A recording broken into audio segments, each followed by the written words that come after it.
Good morning. ബീച്ചിൽ ഓടാൻ വേണ്ടി വന്ന ഞായറാഴ്ചയൊക്കെ അങ്ങനെ ചെയ്യാറുണ്ട്.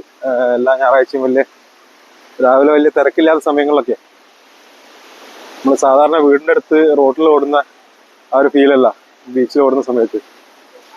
ബീച്ചിൽ ഓടുന്ന സമയത്ത് നമുക്ക് കുറച്ചും കൂടെ ആ പുഴി കൂടി ഓടുന്ന സമയത്ത്, മണലിൽ കൂടി ഓടുന്ന സമയത്ത് കുറച്ച് റെസിസ്റ്റൻസ് കൂടുതലായിരിക്കും.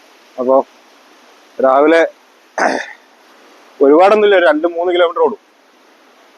അപ്പൊ അത് ഓടിക്കഴിഞ്ഞാൽ ഒരു എഫക്റ്റ് നമുക്ക് ശരിക്കും വീടിന്റെ അടുത്ത് നമ്മളൊരു 5 കിലോമീറ്റർ ഓടുന്നതിന്റെ എഫക്റ്റ് ഇവിടെ 3 കിലോമീറ്റർ ഓടിയാൽ കിട്ടും. അപ്പൊ അതുകൊണ്ട് പിന്നെ ഈ നല്ല കാഴ്ചകൾ കണ്ടിട്ട് ഓടുക എന്നുള്ളത് വേറെ സുഖം. ഓടിക്കഴിഞ്ഞാലുള്ള ഒരു തണുപ്പിക്കലാട്ടോ അത്. കുറച്ച് നടന്നു കഴിഞ്ഞാല് ആ ഓടിയന്റെ എഫക്റ്റ് ഒക്കെ ഒന്ന് കുറയും. എഫക്റ്റ് എന്ന് പറഞ്ഞാൽ നമ്മള് ബോഡി ഒന്നുകൂടെ കൂളാവും. അപ്പൊ ഞാനിവിടെ വന്നു കഴിഞ്ഞാൽ എനിക്ക് പലപ്പോഴും കാണുന്ന എന്താ സംഭവം വെച്ചാല്, ഒരുപാട് ആൾക്കാർ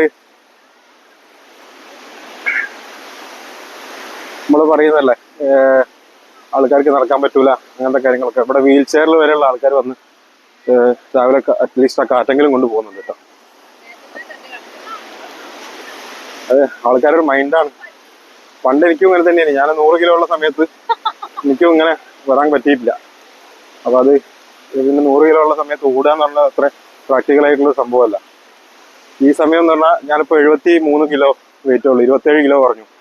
അപ്പൊ എനിക്ക് ഇതൊക്കെ കുറച്ചും കൂടെ സിമ്പിളായിട്ട് പറ്റുന്നുണ്ട്. പിന്നെന്താന്ന് വെച്ചാൽ പൈസ ഉള്ള ആൾക്കാർ കൂടുതൽ പൈസ ഉണ്ടാക്കുന്ന പറഞ്ഞാൽ മെലിഞ്ഞു കഴിഞ്ഞാൽ പിന്നെ മെലിയാൻ കൂടുതൽ എളുപ്പമാണ്. അവർ സ്റ്റാർട്ടിങ് ഒരു 10 കിലോ ആണ് ബുദ്ധിമുട്ടുള്ളൂ. അപ്പോൾ ഓക്കെയാണ് അത്യാവശ്യം. പിന്നെതാ ബീച്ചിൽ ഓടുന്നതിന് വൈബ് ഒന്ന് വേറെ തന്നെയാ കേട്ടോ. എന്തായാലും എല്ലാവരും വന്നൊന്ന് ട്രൈ ചെയ്ത് നോക്കുക. എനിക്ക് ഏതായാലും വലിയ ഇമ്പ്രൂവ്മെന്റ് ആണ് ഈ കാര്യത്തിൽ. Okay, by.